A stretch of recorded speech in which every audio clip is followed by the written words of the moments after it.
En Radio Intereconomía, Pulso Geopolítico. Análisis sobre los nuevos desafíos mundiales. Presenta Rafa Jiménez.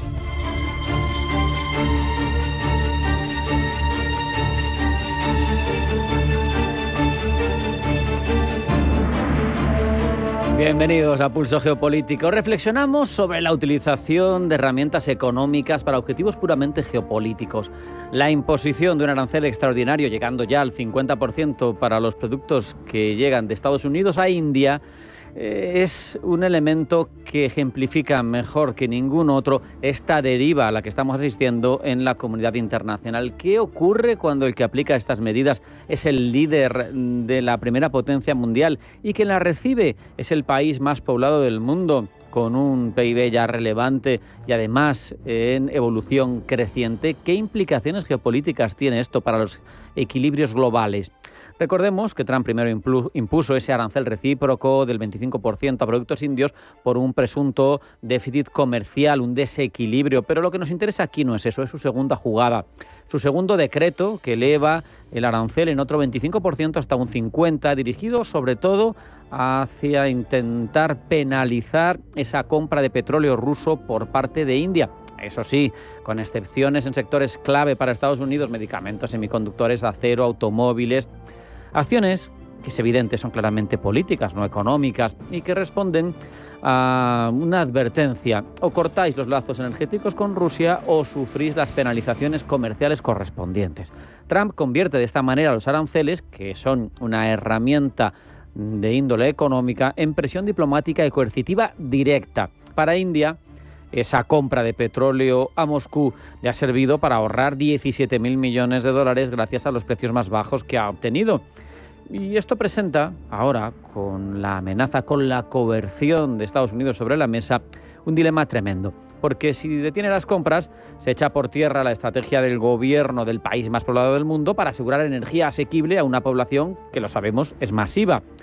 Pero si sigue comprando, enfrenta unos aranceles punitivos relevantes que ponen en peligro en torno al 40% de sus exportaciones a Estados Unidos y que se habla tendría un impacto de varias decenas de millones de dólares, entre 37 y 40 y tantos mil millones de dólares. El primer ministro Modi califica los aranceles, obviamente, de injustos, de injustificados. Insta a un refuerzo del orgullo nacional, iniciativas Made in India, y ofrece alivios fiscales para intentar amortiguar el golpe. Pero lo que nos interesa aquí es cómo se deterioran las relaciones bilaterales de dos países tan relevantes, cada una en su dimensión, pero los dos relevantes, como son Estados Unidos y en este caso India, porque ha sido tradicionalmente la India un contrapeso para Estados Unidos frente a China. Ha sido su aliado en Asia. Ha sido la nación que, teniendo cuitas pendientes con China, podía acercarse, aunque bien es cierto que India siempre ha tenido una política de nadar y guardar la ropa, de estar en una cierta equidistancia, pero siempre apoyándose en Estados Unidos, que a su vez la utilizaba, como digo, como contrapeso frente a la influencia china en toda Asia. Esto pone además en cuestión la capacidad de los Estados Unidos actuales para mantener alianzas estables basadas en intereses de largo plazo, para no estar sometidas a veleidades, a voluntades caprichosas. Entre tanto, ¿qué ha podido hacer India? Que sabemos, económicamente no tiene ninguna capacidad de respuesta importante frente a Estados Unidos. Son 4 billones y poco, 3 billones y mucho, frente a los muchos billones de Estados Unidos, esos 28 billones de PIB, entre 28 y 30 billones. Bueno, pues lo que ha hecho es estrechar su acercamiento con China, con quien, como digo, mantiene ciertas reticencias y ciertos roces que no son irrelevantes, pero aún así se acerca a China y refuerza vínculos con Rusia. Esto que impulsa una realineación regional notable, importante. Es un escenario de confrontación de una magnitud tremenda, porque tenemos un Estados Unidos, que lo sabemos, es el primer ejército del mundo con mucha diferencia, es la primera economía del mundo con mucha diferencia, pero enfrente tiene a India, con más de 1.400 millones de habitantes, China, que tiene lo mismo, y Rusia, menos habitantes, pero aún así muy estratégica, con un gran territorio, grandes materias primas. Cuando Trump impone aranceles que afectan dramáticamente al país más poblado y permite trato preferencial a la primera potencia demográfica, como es China en este caso, el resultado, al final, lo que puede ser es una fragmentación cada vez más profunda del orden mundial, polos cada vez más opuestos, porque una India resentida puede acelerar su integración en Eurasia, con los BRICS, con otras alianzas regionales también de seguridad que están sobre la mesa, alterando el equilibrio que Estados Unidos venía pacientemente tejiendo desde hace más de una década. Recordemos cuando en 2009 Obama manifestaba que se giraba definitivamente por parte de Estados Unidos el foco desde el Atlántico hacia el Pacífico. Esto al final genera un bloque asiático más cohesionado y más autónomo y que reduce por consecuencia pues, la capacidad de impacto de Washington en la zona. Trump demuestra que Estados Unidos puede aislar a aliados tradicionales si sus intereses inmediatos chocan con los de esos países, y eso no genera otra cosa más que desconfianza en el largo plazo. Lo que está en juego ahora mismo es cómo Estados Unidos opera como actor global, y es que transformar aranceles en palancas de geopolítica no tiene otra consecuencia más evidente que derivar en un mundo mucho más multipolar de lo previsto, más inestable, más competitivo y con menos lealtad. Trump socava los conceptos de alianza estratégica que permitían imaginar una integración gradual, cooperativa, del mundo no occidental bajo un liderazgo compartido. En la nueva era de la geopolítica que vivimos parece que lo que tenemos son unos Estados Unidos que ya no definen las reglas del juego, sino que actúan como uno más de los jugadores, influyen, conviven con otros polos emergentes y le da igual las consecuencias de la que puedan derivarse sus acciones más graves y más determinantes. Vamos a hacer un alto en el camino. A la vuelta nos vamos con los titulares de la información geopolítica de la jornada que ha elaborado Blanca del Tronco. No se vayan, sigue Pulso Geopolítico en Intereconomía.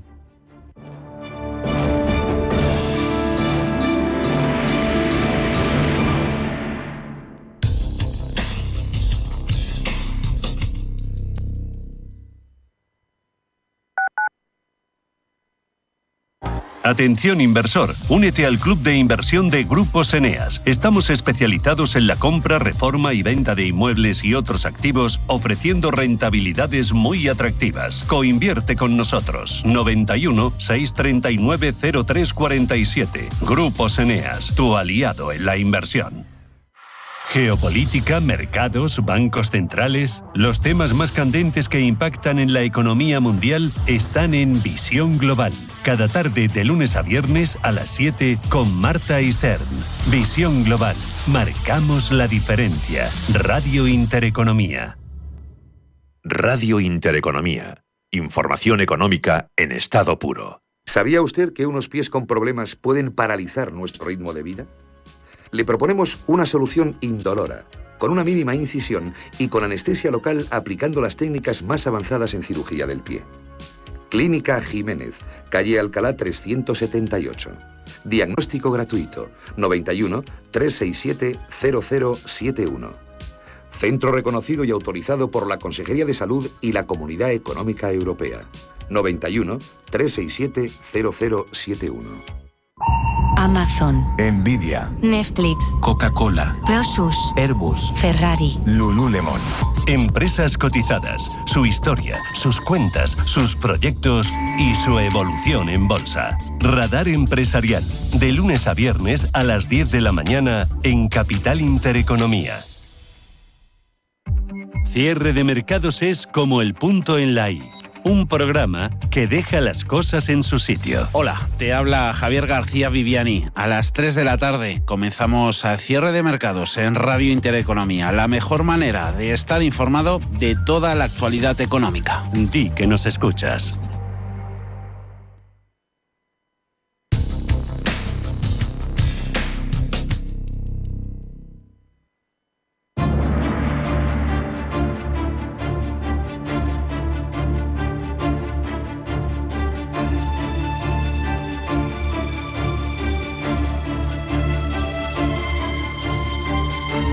En Radio Intereconomía, Pulso Geopolítico. Presenta Rafa Jiménez. Vamos ya con todas esas noticias, las más relevantes del ámbito geopolítico. Primero, en forma de titulares que elabora Blanca del Tronco. Blanca, bienvenida, buenas tardes. Buenas tardes. Continúa la ofensiva israelí en Gaza. Allí las fuerzas israelíes avanzan con el objetivo de ocupar la totalidad del enclave palestino. En paralelo, una delegación egipcia trata de reiniciar las negociaciones indirectas para un posible acuerdo de alto el fuego. Para abordar la situación en Gaza, el presidente de Estados Unidos dirigirá, según ha dicho Steve Witkoff, una gran reunión con la que buscará poner fin al conflicto entre Israel y Hamas. El secretario de Estado, Marco Rubio, por su parte, se reunirá este miércoles en Washington con el ministro israelí de Asuntos Exteriores, Gideon Sa'ar.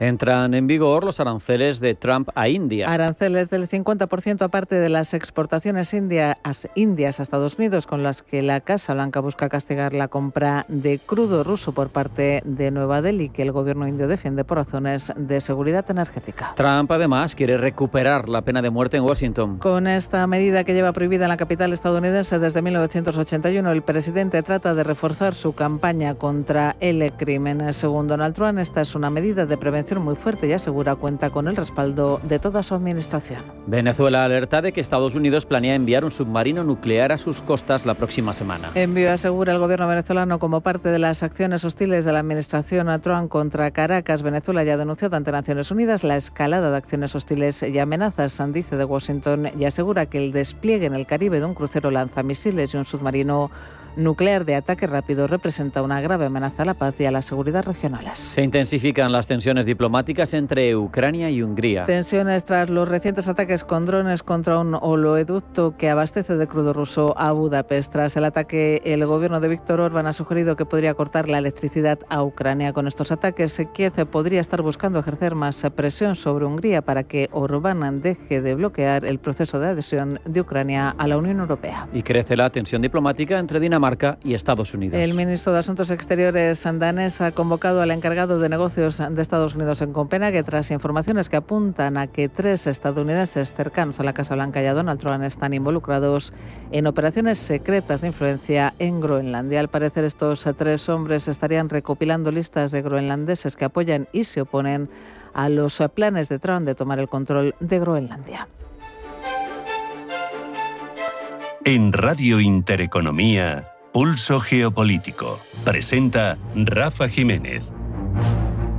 Hemos puesto las bases, ahora profundizamos con Crónicas Blancas. La ofensiva israelí en Gaza continúa mientras que Donald Trump presidirá hoy una gran reunión para abordar la situación en la franja. Quien lo ha anunciado es el enviado especial en Oriente Medio, Steve Witkoff, quien asegura que el conflicto se resolverá de una u otra forma a finales de este año. Según Witkoff, Hamas está dando señales de que está abierto a un acuerdo y los israelíes también han anunciado que están abiertos a continuar con las conversaciones.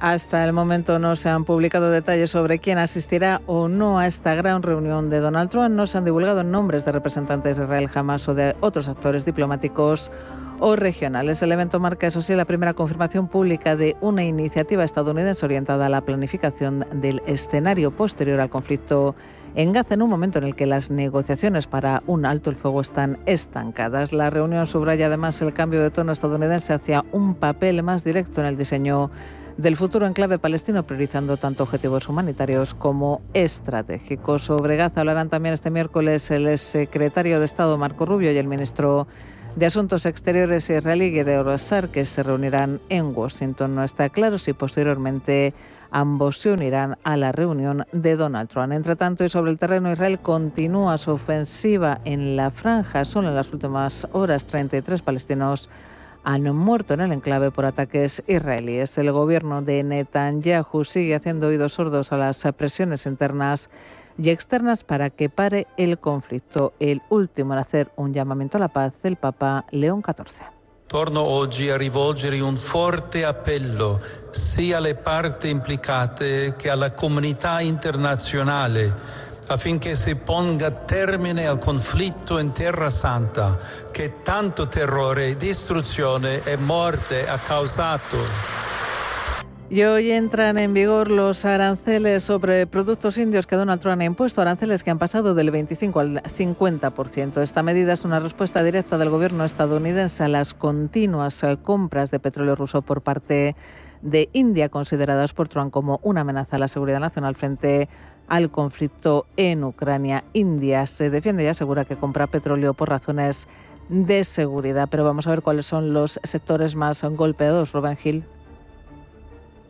La administración Trump ha apuntado directamente a los sectores que son el corazón del empleo en la India, con una estrategia clave. Si estas industrias sufren, la presión sobre el gobierno de Narendra Modi aumenta. De esta forma, Washington pone en el punto de mira al sector textil. Este sector, que exporta casi 11.000 millones de dólares al año a Estados Unidos, es el más afectado. Con un arancel efectivo que llega casi al 64%, una camisa india se vuelve inviable frente a sus competidores de Vietnam o Bangladesh. Compradores estadounidenses ya han comenzado a cancelar pedidos, lo que amenaza a los grandes centros de producción del país. Los aranceles de Donald Trump castigan también a la industria de las gemas, que vende 10.000 millones de dólares anuales a Estados Unidos y que ha calificado la medida de apocalipsis. El nuevo arancel del 52% amenaza hasta 200.000 empleos en ciudades como Surat o Bombay. Mariscos y agricultura también sufrirán con las tasas de Trump. Los camarones indios pagan ahora un 60% de arancel para entrar en Estados Unidos, mientras que los de su máximo competidor, los de Ecuador, abonan solo un 15%. Lo mismo ocurre con los productos agrícolas como el arroz basmati o las especias. Los nuevos aranceles de Trump a la India afectarán también al sector del automóvil. La mitad de los 6.600 millones de dólares que India exporta a este sector pagan ahora un 50% de tasas, incentivando que los compradores busquen alternativas más económicas en países como México, donde el arancel es del 0%. La Casa Blanca se ha guardado de no castigar a productos que son importantes para sus propias empresas o para el bolsillo de los estadounidenses. Así, sectores como el farmacéutico y el electrónico han quedado exentos de este castigo. Se estima que alrededor del 40% de todos los medicamentos genéricos consumidos en Estados Unidos son fabricados en India, y gigantes como Apple fabrican muchos de sus iPhones en el país asiático. Clave esta mañana también uno de los gigantes del sector de la defensa en Europa. La alemana Rheinmetall inaugura por fin la mayor fábrica de municiones en el viejo continente, pero su protagonismo va más allá porque todo apunta a que también va a producir misiles para Lockheed Martin. Eva Villanueva. Rheinmetall inaugura al fin, tras un ligero retraso, la mayor fábrica de municiones de Europa. Una apuesta de largo que llega mientras las discusiones sobre las garantías de seguridad para Ucrania ganan impulso y Alemania se propone expandir masivamente su ejército. En la inauguración de la planta, miembros de la compañía como su director ejecutivo, Armin Paperger, también ministros del gobierno como el ministro de Finanzas y vicecanciller Lars Klingbeil o el de Defensa Boris Pistorius, pero también el secretario general de la OTAN, Mark Rutte. La planta de Rheinmetall se levanta en Unterlüß, cerca de Hannover, en la Baja Sajonia. Allí Rheinmetall pretende consolidar su papel como el fabricante más productivo de proyectiles de 155 milímetros del mundo occidental, y se espera que la producción comience en breve.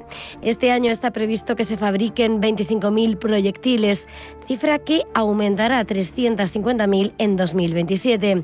Con la producción en otras plantas, Rheinmetall aspira a alcanzar una capacidad de 1,5 millones de proyectiles en aproximadamente 2 años. Pero Rheinmetall también es noticia por lo que podría desarrollar con Lockheed Martin. Según informa Wirtschaftswoche, el contratista de defensa estadounidense está en negociaciones para que su homóloga alemana fabrique misiles, incluidos los modelos ATACMS y Hellfire, en territorio alemán. Miramos ya a Ucrania y al incremento de tensión entre Kiev y Budapest tras los recientes ataques con drones contra un oleoducto que abastece de crudo ruso a Hungría. Tras este ataque, el gobierno de Víctor Orbán, que bloquea el proceso de adhesión de Ucrania a la Unión Europea, amenaza con cortar la electricidad a Ucrania. No es la primera vez que ambos países muestran a las claras su enemistad. Ana Ruiz.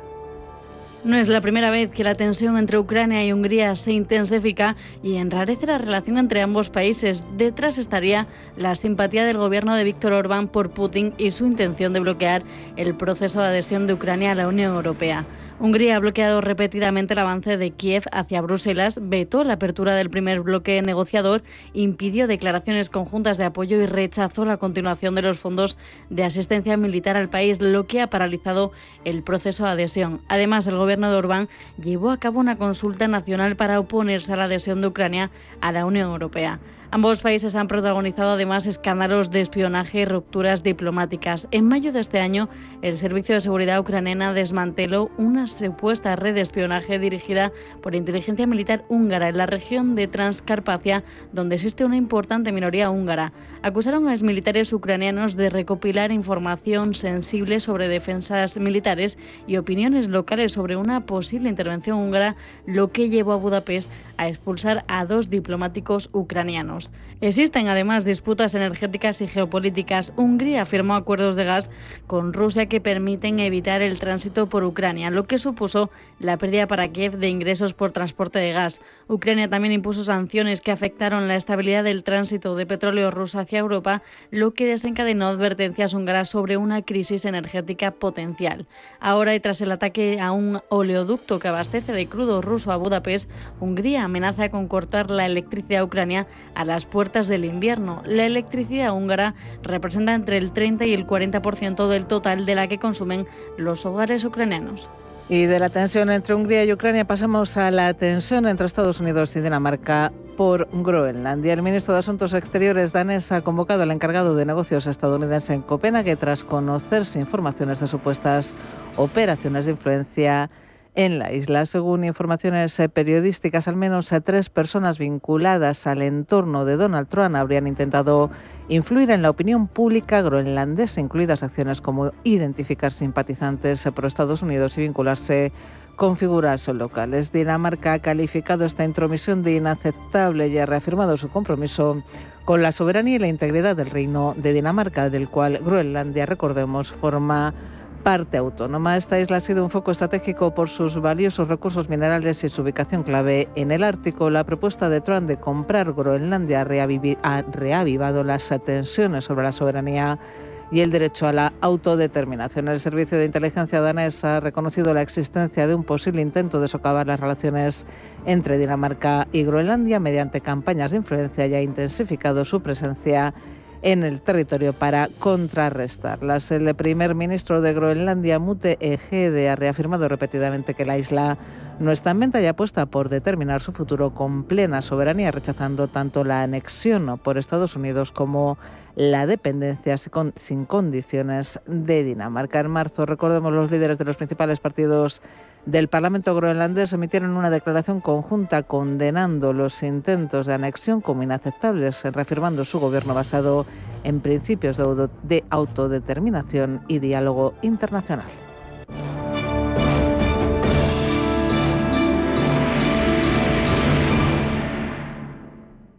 ¿Tu vehículo es tu herramienta de trabajo? Alquiver es el renting realmente flexible. La solución para tener tu vehículo siempre operativo y con todos los servicios en una cuota mensual fija, sin permanencias ni sorpresas. Alquiver, la compañía pionera con la más completa gama de vehículos de renting flexible para empresas en España. Infórmate en el 900 700 009 o en alquiver.es. La Hora de Miguel Ángel es un programa dedicado a la salud y la prevención de enfermedades. Con un lenguaje claro y sencillo, te explica cómo llevar una vida saludable. La Hora de Miguel Ángel, todas las noches a las 12 en Radio Intereconomía. Radio Intereconomía, una excelente plataforma para anunciar tu empresa, con una audiencia exclusiva, con poder adquisitivo medio alto y que sabe lo que quiere. Teléfono 91-999-2121 y en comercial @intereconomia.com. Radio Intereconomía, la radio de las empresas.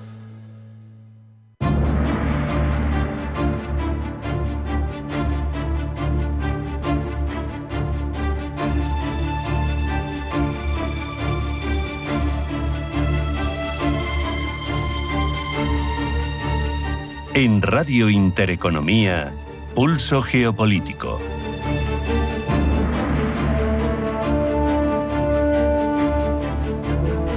La política exterior de la segunda administración de Trump se está centrando en el lema America First. Lo anunció, no es ninguna sorpresa, está cumpliendo sus promesas electorales, lo estamos comprobando día a día. Pero 7 meses después de su llegada al despacho Oval, de su segunda llegada, queremos hacer balance de sus acciones de gobierno, que si bien están siendo productivas, al menos según los planes de Trump, también tienen una cierta controversia y queremos saber cómo pueden afectar al futuro de los equilibrios geopolíticos globales.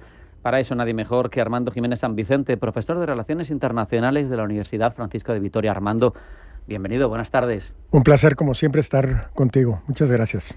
Si hacemos balance, Armando, de estos 7 meses, ¿tú dirías que Trump ha seguido el guión esperado o te ha sorprendido en algún extremo? No, yo creo que ha sido una verdadera revolución, ¿no?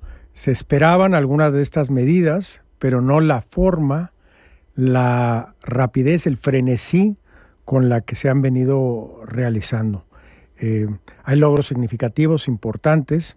Hay que entender también el porqué de muchas de las políticas públicas, que aquí si quieras me gustaría comentarlo.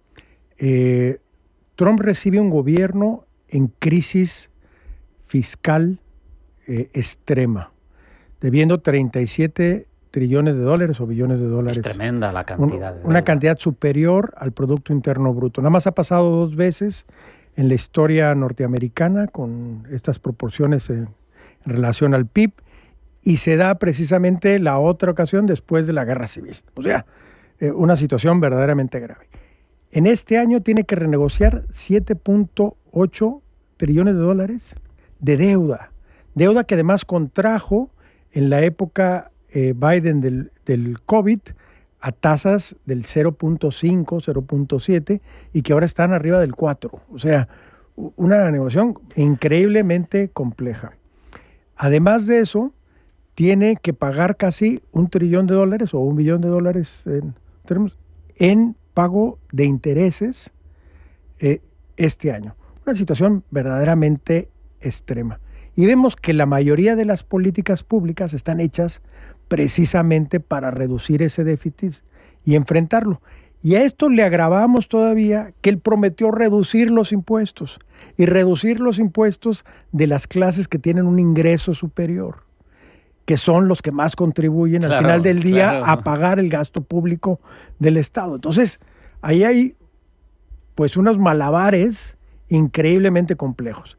Y si vemos aranceles, porque tiene casi 2 trillones de déficit de aranceles, que la OTAN pague el $1 trillón que gasta en materia de seguridad, ¿no?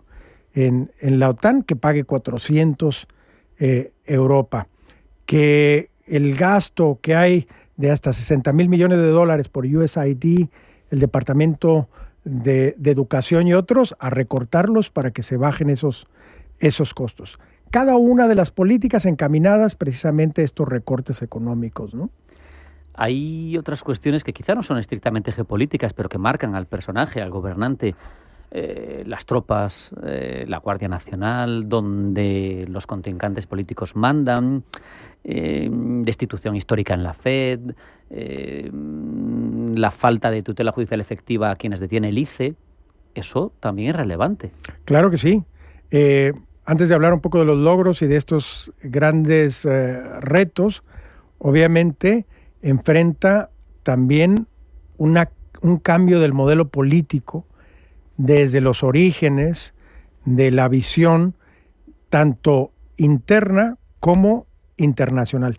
El modelo globalizado, internacional, institucional, pues está siendo seriamente cuestionado por Trump con estas negociaciones de aranceles. Adiós al multilateralismo. Adiós al multilateralismo. Canceló los pagos de la Organización Mundial de la Salud, no reconoce el Tratado de París del clima. Efectivamente. Entonces, hay un verdadero terremoto de cambio de políticas públicas que han tomado una dirección totalmente contraria a la que se venían desarrollando en algunos casos ya varias décadas. Esta filosofía de negociar a través de la fuerza o el poder sí le ha dado una posición obviamente consolidada en el contexto internacional. Vemos a Putin buscando el acercamiento y la negociación, vemos posibilidades reales de que haya un acuerdo con Ucrania, vemos la posibilidad de volver a retomar el tema de las armas nucleares y los misiles y dónde están ubicados entre Estados Unidos y Rusia, vemos a China negociando en términos de tarifas y bajando un poco el... Fíjate, ahí te querría yo matizar. A mí me parece que con China ha pinchado un poco en hueso. Creo que con la Unión Europea no hay más que ver la foto de él sentado y todos los demás casi como alumnos que le comentaba yo esta mañana rindiéndole pleitesía. Pero China es de los pocos que le ha dicho, pues yo también te subo los aranceles, pues te cierro el grifo de las tierras raras y si no me abres un poco la mano con los chips de tecnología, y lo ha tenido que hacer. Estaba con los imanes hace poco diciendo, qué buenos los chinos que tienen el monopolio de imanes, pero espero que nos los vendan. O sea, no sé si me... Sí, ha sido un pulso real, ¿no? Sí. Con la que es ya la segunda economía, es una potencia que ha crecido en la parte de industrialización y que hace precisamente 10 años definió todas estas áreas estratégicas. Energías renovables, las tierras raras, la inteligencia artificial o el uso de la tecnología, que ahora están dando pues sus frutos, colocando en una posición también estratégica. Pero aún así, en el tema arancelario, han accedido a ciertas tarifas y a ciertas condiciones, lo que se veía antes como una posición de confrontación abierta. Uh-huh. Si algo caracteriza también a los chinos es que son pacientes y saben esperar y encontrar las mejores coyunturas para este tema. El tema que ha generado también pues mucha discusión es la posición del presidente Trump frente a otras naciones, principalmente sus aliados. Como tú comentabas, el trato con la Unión Europea no le ha dado prioridad a las preocupaciones de la Unión Europea, ni siquiera al tema de Ucrania. Se han alineado de alguna manera económica y políticamente a la relación entre Canadá y México, que son sus principales aliados comerciales, también ha sido ahí un poco tensa. Con otras naciones asiáticas como Corea o como Japón, que también ha habido una cierta tensión, le ha salido bien porque ha conseguido situaciones mucho más favorables para los Estados Unidos, impulsar algún tipo de reindustrialización en los Estados Unidos, con compromisos de inversión importantes, con tarifas que van a reducir esos 2 trillones muy significativamente en los próximos 5 años. Digamos que en términos macro, su modelo ha funcionado. Lo que ha generado cuestionamientos es el estilo o la forma, ¿no? Y tú, que eres profesor de Relaciones Internacionales, ¿no está condicionando también, digamos, los equilibrios, pero a futuro, las lealtades? Ya tus socios, los socios de la primera potencia mundial, saben que no pueden contar con esa lealtad, con ese somos del mismo equipo, porque en cualquier momento va a ir contra ti. Y eso al final yo creo que está generando un global mucho más multipolar y en donde no está claro y probablemente tengamos que juntarnos a quien coyunturalmente nos interese. Pero no hay esas lealtades tan de la segunda mitad del siglo XX que estaban tan claramente explicitadas. Yo creo que Europa está jugando un doble juego.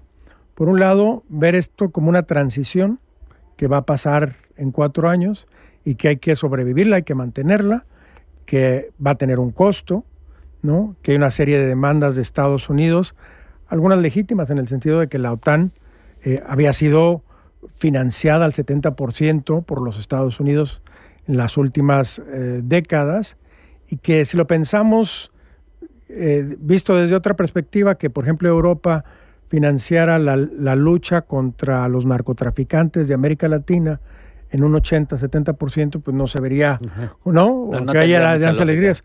O con el sur o con el norte de África, o toda esa zona de conflicto que estuviera financiado por Europa. Entonces, son estos temas que obviamente generan discusión, debate y tensión.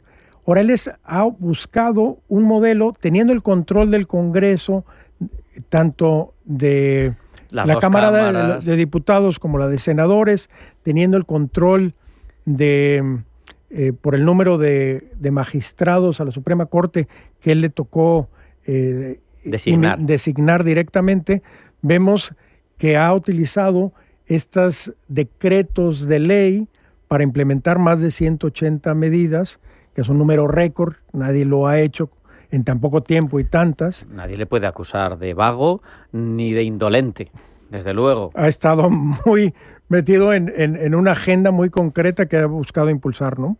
Si me permites entrar en algún caso concreto, esto es muy amplio, la acción de gobierno de Trump, pero por ejemplo, hablabas tú antes de la situación en Ucrania.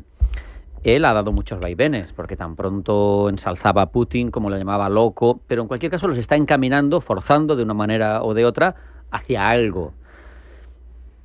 Lo va a conseguir porque, desde luego, no está siendo lo que él prometía en campaña. En 24 horas esto lo arreglo yo, por un lado. Por otro, se habla de esas pretensiones del premio Nobel. La megalomanía de un señor como Trump igual le puede empujar a ser tan imprescindible, ¿no? Pero ¿obtendremos realmente esa ansiada paz en Europa? Yo creo que sí. Y yo creo que va encaminado en la dirección correcta y con el diálogo y la discusión adecuada. Y hay un marco conceptual que es, primero, la no participación de armas nucleares en Ucrania. Que Ucrania no sea parte de la OTAN. Es una demanda rusa clarísima y que en el mundo occidental no hemos cumplido. Después de la unificación de las dos Alemanias, el compromiso es que no hubiera nunca una intención de expandir la OTAN. Cierto. Y ya llegó a Polonia y a muchos otros países. Se ha venido expandiendo estos años. Y un punto geográfico clave son todas estas grandes praderas de Ucrania, que es por donde siempre han invadido a la Unión Soviética. Y dicen, entonces, esto es una línea roja, claro, como ya lo fue en su momento los misiles en Cuba con los Estados Unidos, que estuvimos a punto de una tercera guerra mundial. Por otro lado, hay una serie de territorios que ya ha conquistado. Aquí el problema son los tiempos. A Trump le urge, porque trae esta retórica que, si bien es cierto, consiguió la paz entre Congo y Ruanda y otros, Pakistán e India lo desmanteló. Ahora vamos a ver inclusive el tema con Venezuela, que la forma tal vez no es la más adecuada y genera discusión, pero es una forma de ¿Romperá conflicto en Venezuela? ¿Llegará a haber conflicto? ¿Tú lo crees? Yo creo que no. Yo creo que va a haber una negociación ya cuando vean la amenaza real. Va a salir Maduro y se va a abrir una situación, pero Trump ya lo demostró con el caso de Irán y el bombardeo particular. Lo usaría en el 89, ya lo hizo Bush, que era poco menos beligerante, y lo hizo directamente en Panamá con Noriega, cuando no tenía repercusiones realmente económicas para los Estados Unidos, como sí las tiene Venezuela, y todo el petróleo que se ha encontrado pegado a las costas de Venezuela, y que con la Guyana, que como todos sabemos es la gran reserva y que tienen América. Encima una disputa Venezuela y Guyana con el Esequibo, que son 160.000, hablo de memoria, kilómetros cuadrados, llenos de petróleo y de recursos naturales, y es evidente que eso no lo va a permitir Estados Unidos. Claro. ¿No? Montó la guerra de Irak para quedarse con su petróleo, pues imagínate con esto. Y además habiendo una agenda de volver a ser, que ya son desde el 2014 autosuficientes en petróleo, pero que el petróleo sigue siendo una prioridad nacional, y tener la autosuficiencia e independencia petrolera es una de las políticas claves de esta administración. Es tremendo. ¿La opinión pública, tú crees que lo sigue respaldando? Sigue estando muy dividida. Estados Unidos es un país muy polarizado, ¿no?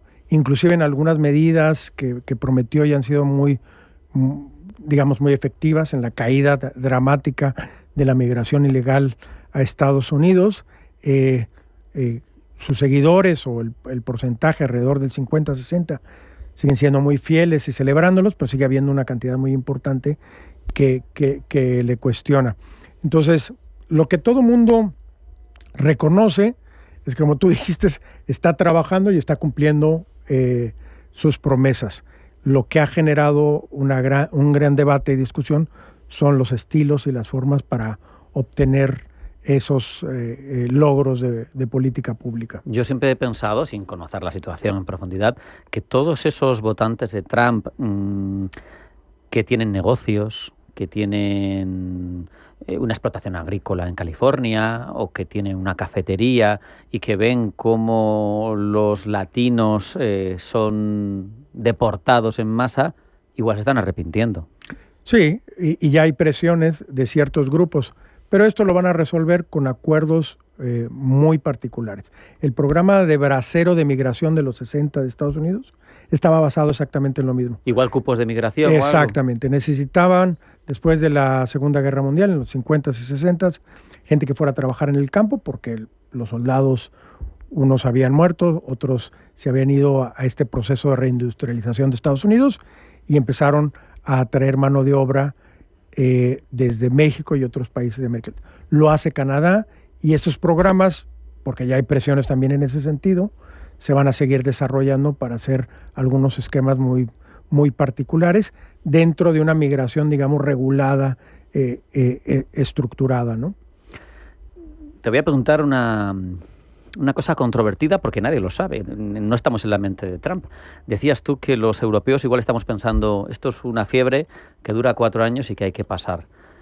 El amagado, muchas veces, con encontrar los resortes constitucionales, digamos, para seguir estando al frente de Estados Unidos. ¿Eso es un peligro real? Ha declarado ya últimamente que no es una alternativa. Legalmente sí es posible. Tenemos a Frank Delano Roosevelt, que estuvo 4 términos y que dejó la presidencia por haber muerto, pero necesitas una situación de emergencia nacional que pudiera justificar eso. ¿Hasta dónde puede llegar la interpretación de que es una emergencia nacional? Ahí hay cierta flexibilidad. Él ya llamó, mira la Guardia Nacional en California. Ya llamó emergencia nacional al tema de Washington, al mismo tema de la frontera, entonces ahí hay una posibilidad. El rediseño de distritos electorales, que tanta polémica está generando. Eso es trabajar para la próxima elección y para que mantenga estas condiciones, digamos... o sea, tiene la vista en las midterm. Totalmente. Como todos los presidentes de Estados Unidos, es el momento clave. De alguna manera significa también la validación de la acción pública, de las políticas públicas, de quien está en el poder en esos momentos. Entonces, esa es una parte... Lo vimos con el conflicto con Musk, ¿no? Mientras se decían cosas y se atacaban y demás, fue aceptado. Pero cuando amenazó que iba a financiar a los contrincantes de algunos estados claves o con problemas, entonces ahí sí le dijo hasta aquí, inclusive te deporto, ¿no? Nos estamos acercando al final de la entrevista porque el tiempo manda en la radio, pero no hemos tocado un asunto que también está en su empeño y es Oriente Próximo. Oriente Próximo está empeñado en alcanzar un plan de paz, pero sabemos que ahí las posiciones, primero, el litigio viene de muy antiguo. Y segundo, no parece que las posturas o las estrategias y alternativas que propone Trump sean fácilmente aceptables por la parte de los palestinos. Muy complejo. Es un tema que, como dices tú, tiene miles de años y que se ha acentuado en los últimos 70 años, ¿no? con el Estado israelita. Estados Unidos tiene verdaderas lealtades nada más con 2 países, o sea que son verdaderamente sus amigos, bajo cualquier circunstancia. Uno de ellos es Israel y el otro es el Reino Unido.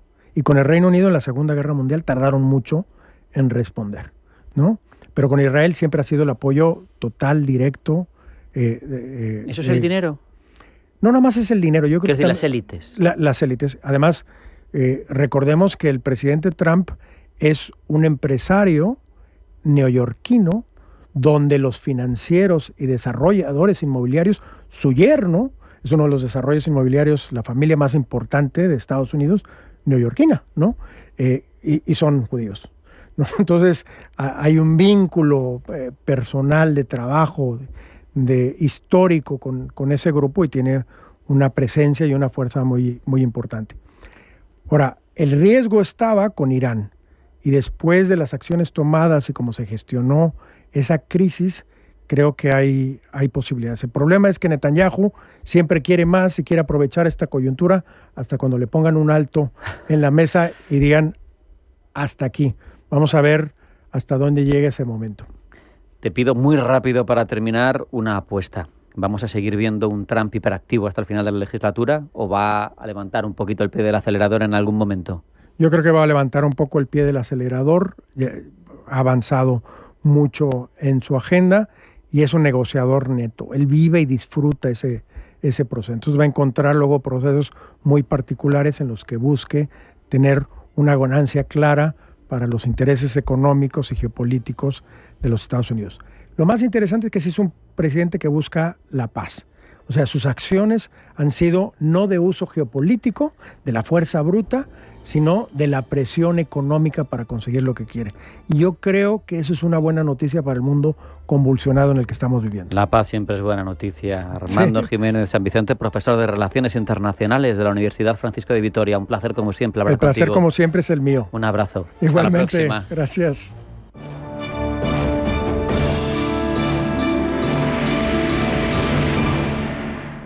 Descubren células madre. Arranca 1995. Llega la inteligencia artificial. La sociedad avanza y la publicidad con ella. Por eso en Autocontrol, anunciantes, agencias y medios, llevamos más de 30 años evolucionando para seguir cuidando de que la publicidad que recibes sea leal, legal, honesta y veraz. Autocontrol, por una publicidad responsable.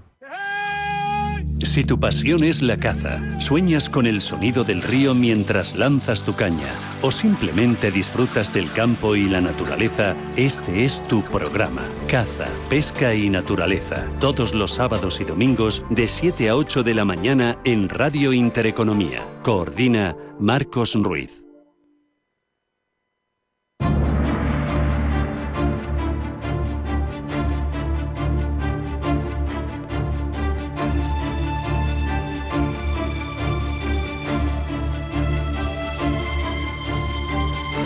En Radio Intereconomía, Pulso Geopolítico.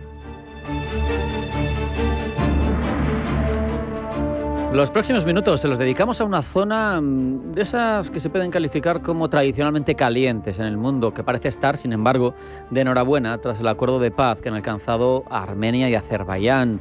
Hablamos del Cáucaso Sur, de poner fin a enfrentamientos armados por exclaves, de geopolítica y de geoeconomía energética, porque de todo esto tiene componentes el acuerdo que comentamos ya con Rafael Santiago Orti, que es analista del Instituto Minerva y profesor de la Universidad Complutense de Madrid. Rafael, bienvenido, buenas tardes. Buenas tardes, Rafa, ¿qué tal? ¿Cómo estás? Un placer tenerte aquí para intentar desentrañar este importante acuerdo que, oye, pues hay que también saber si realmente tiene el calado que podríamos imaginar. ¿Cuál sería, en tu opinión, pues el principal argumento, la principal diferencia entre este acuerdo de paz y otros intentos anteriores para que la resolución sea duradera? Ojalá que sea la resolución duradera. Lo que es verdad es que hay un elemento que ha cambiado con respecto a los tratados anteriores y es el árbitro o el mediador, que en este caso ha sido Trump y Estados Unidos, sustituyendo a Rusia, que ha sido históricamente el agente o el intermediario que ha buscado la paz en esta región tan complicada y que no ha tenido ningún tipo de éxito, como podemos ver que la tensión sigue hoy en día. Es verdad que es un conflicto congelado desde tiempos soviéticos, pero también es verdad que Rusia ha tenido tiempo para ejercer un poco de padre entre estos dos países que formaron parte de su esfera comunista en tiempos soviéticos y bueno, este rol de padre pues no ha conseguido buscar un punto en común entre estos dos países que tienen tensiones hasta hoy en día. Entonces esperemos que la intervención de Trump sea positiva y sea duradera. Un elemento fundamental de este acuerdo, me parece, ya lo hemos hablado tú y yo en otras ocasiones, es ese corredor de Zangezur. Yo me resisto a llamarlo, como indican desde Estados Unidos, la ruta de Trump para la paz y la prosperidad internacional, que me parece grandilocuente, pero en cualquier caso, ¿qué supone ese acceso directo de Bakú a su exclave en Armenia y de ahí a Turquía? Porque esto es al final lo que buscaba, ¿no? Efectivamente, Rafa. La hoja de ruta de Azerbaiyán estaba muy clara. El primero era el control territorial de la región de Nagorno-Karabaj en manos de Armenia y el segundo paso era buscar este corredor que lo que va a hacer es conectar Azerbaiyán con Turquía a través de la región autónoma de Najichevyan. De esta forma evitan intermediarios como eran Georgia e Irán, a los que había que pagar un peaje para poder llevar las rutas energéticas hasta Turquía y de allí conectarlas con Europa. Evidentemente Trump se va a notar el tanto de este acuerdo, pero no va a ser gratis. Estados Unidos va a sacar tajada de este acuerdo histórico y que esperemos que lleve la paz a la región. Da la sensación, te pido opinión, de que Bakú es la gran vencedora, ¿no? Consigue lo que amenazaba con obtener por las armas, encima con un árbitro que tienes encima y que te va a garantizar que esto se cumple. Es correcto, Rafa. Azerbaiyán le ha salido la jugada perfecta. Quería esto y es lo que ha conseguido. Quería buscar el corredor a toda costa. Armenia ya en su momento se opuso o veía con desagrado, puesto que evidentemente prioriza su soberanía nacional, que estaba en peligro, puesto que recordemos que Azerbaiyán no tiene ningún tipo de problema en utilizar las armas o en buscar medidas disuasorias violentas, dada su superioridad, y es el gran vencedor de esta partida.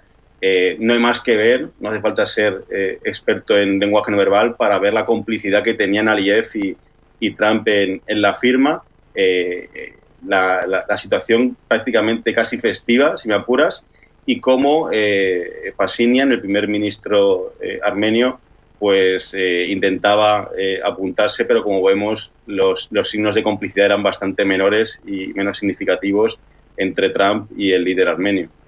Pasaba por pulso geopolítico hace no mucho tiempo el embajador de Armenia en España, Sosa Betisian. Insistía en la voluntad de su gobierno de llegar a ese acuerdo con Bakú. Hablaba de que lo tenían ya redactado, que solo faltaba la firma. Yo quiero darle la vuelta a lo que hemos analizado. Es evidente que el más beneficiado es Bakú, pero yo te pregunto, ¿Ereván también tiene algún argumento para considerar que este acuerdo es beneficioso para Armenia? Sí, el estar tutelados por Estados Unidos lo que le va a garantizar a Armenia es la imposibilidad o va a dificultar que Azerbaiyán entre por la fuerza en territorio armenio, que era el pilar fundamental que arguye Pashinyan para firmar este tratado. Evidentemente, la región del sur de Armenia también se va a ver favorecida porque va a suponer una importante superávit. Claro, va a haber mucha actividad económica, crecimiento, ¿no? Correcto. En la región de Siuk y va a afectar a las ciudades de Tatef y de Kapan, que son las principales ciudades en el sur de Armenia. Eso en el aspecto económico. Evidentemente, Armenia se va a ver favorecida. El problema es que hay otros temas que no se han tratado en el debate, como qué pasa con los refugiados de Nagorno-Karabaj que se encuentran en Armenia, o otros individuos que están todavía en territorio azerí y que, Armenia reclama su devolución a territorio nacional. Vamos a, si te parece, ampliar un poquito el foco, aunque has mencionado de pasada varios de estos elementos. Estados Unidos saca tajada, lo patrocina, para mayor gloria de su presidente, pero, en tu opinión, ¿qué supone que Estados Unidos tenga un papel tan protagonista en el desarrollo del corredor, que al final está en pleno Cáucaso? Para Estados Unidos es un punto muy importante porque recupera unas posiciones que había perdido, va a sacar tajada económica, va a sacar tajada geopolíticamente hablando, y Trump va a avanzar en su lucha por el ansiado Premio Nobel de la Paz. Hay otros agentes, otros protagonistas que no están contentos con la presencia estadounidense allí y, vamos a ver qué sucede. Lo cierto es que, en teoría, desde el punto de vista territorial y desde el punto de vista militar, Azerbaiyán ya debería de empezar un poco a contenerse en sus ansias de reclamación de territorio armenio, que recordemos que históricamente ha ido perdiendo estas regiones que ansían Azerbaiyán, y no solo Azerbaiyán, sino también Turquía tiene un parte del territorio histórico armenio. De hecho, el monte Ararat lo tienen que ver desde su territorio en la distancia. Está en territorio turco. Eso es un gran drama nacional, ¿no?, para los armenios. Hablabas antes de Rusia, de que ha sido siempre el capo, permíteme lo coloquial, de la zona, que ha perdido la oportunidad porque ha sido quien ha terciado allí. ¿Cómo queda posicionada ahora Rusia, que sabemos que tiene su foco en otra cosa, en otra zona, pero al final esto también le dolerá? Claro, pero fíjate cómo las relaciones ahora mismo de Putin con Aliyev y con Pashinyan son muy malas, con lo cual no hubiera sido un mediador válido. Rusia queda muy tocada. Como ya hemos dicho en otros programas, la esfera rusa del Cáucaso está totalmente aniquilada y Rusia lo que busca es fomentar el corredor norte-sur con su socio iraní. ¿Por qué? Pues porque Turquía, a través de Azerbaiyán, se ha encargado ahora de ser la potencia regional en el Cáucaso, y Rusia, evidentemente, tampoco quiere buscar conflictos con Turquía, puesto que Turquía tiene un papel decisivo en el conflicto en Ucrania. Con lo cual, Rusia está buscando otros nichos de mercado, otras opciones que le permitan exportar el crudo, que es una de las principales fuentes económicas para el Kremlin. Me interesa, Rafael, ahondar precisamente en dos potencias regionales, podríamos decir, que has mencionado. Una, Turquía. Turquía se ha erigido por derecho propio en potencia regional fundamental, pero con el neo-otomanismo que rige las relaciones internacionales de Erdogan, parece que quiere aspirar a una recuperación de un papel mucho más importante. Lleva en la OTAN desde el 52, quiere terciar en Siria, quiere ser importante en todo el Mediterráneo, todos los sitios donde estuvo históricamente, y sabemos que al final, aunque fuera con los fatimíes de por medio, estaban hasta en Egipto y la ribera sur del Mediterráneo. Todo esto, ¿cómo le viene a Turquía? Supongo que bien, ¿no? Porque sigue uniendo pueblos túrquicos, que es otra de sus estrategias. Efectivamente, y ya fíjate cómo el salto del Caspio para las repúblicas exsoviéticas de Centroasia, pues cada vez lo tiene más sencillo. Además, tú fíjate, Rafa, que el acuerdo ha sido con Trump, que Trump es uno de los principales aliados de la política exterior de Turquía, con lo cual no han podido buscar un mejor árbitro para este partido, ¿no? Entonces, Turquía, pues, como bien dices, sigue la senda de la aspiración, de aspirar a convertirse en una potencia regional, en este caso a través de su hermano pequeño, como es Azerbaiyán, y el gran damnificado, digámoslo así, es Irán, que no solo desde el punto de vista geopolítico pierde peso, puesto que va a haber la presencia estadounidense muy cerca de su frontera, sino que desde el punto de vista económico y energético pierde unos interesantes ingresos que obtenía del tránsito de esta ruta de Azerbaiyán, dirección Turquía, y que transitaba por territorio de Teherán. Te pregunto, casi para ir despidiendo, un comentario valorativo sobre el documento, ¿no? Porque uno se pregunta, conociendo la historia de esta zona, si esto es un verdadero acuerdo de paz, si esto es, como apuntábamos en alguna frase, la oficialización de una derrota militar, porque hay una cierta asimetría entre ambos países, entre Armenia y Azerbaiyán. Y si esto va a durar, si va a ser una tregua temporal, ¿cómo lo ves? ¿Por qué apuestas tú? Pues es una cuestión bastante compleja. La verdad es que la historia del Cáucaso nos invita a pensar que con pesimismo. Ojalá que no se cumpla, pero no sabemos si este tratado, si esta firma va a ser la garantía final de paz.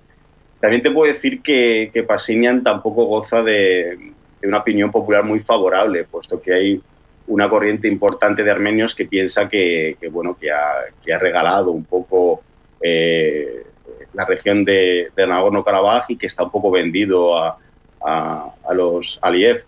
También es importante posicionarnos y contextualizar un poquito a Armenia. Armenia está aislada, no tiene apoyos internacionales, está empobrecida, con lo cual el margen de maniobra que tenía Pashinyan tampoco era muy amplio. De esta forma está garantizando un poco, como hemos dicho, la integridad nacional, la soberanía nacional, y eso es lo que debe pensar Armenia, en buscar fórmulas para salir del aislamiento que la geografía le ha generado, y buscar formas para ir progresando poco a poco y de esta forma salir de la situación en la que se encuentra.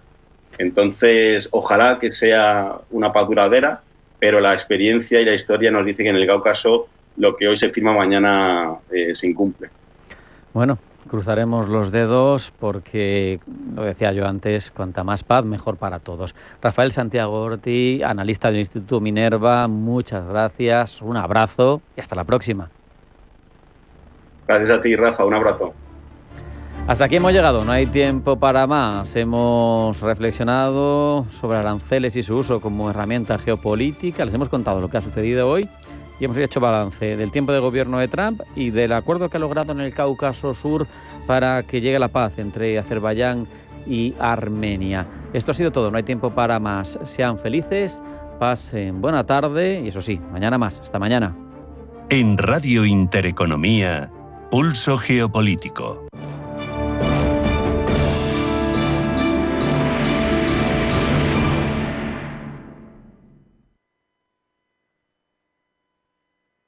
Radio Intereconomía, la radio de los negocios para estar bien informado. Eres lo que escuchas.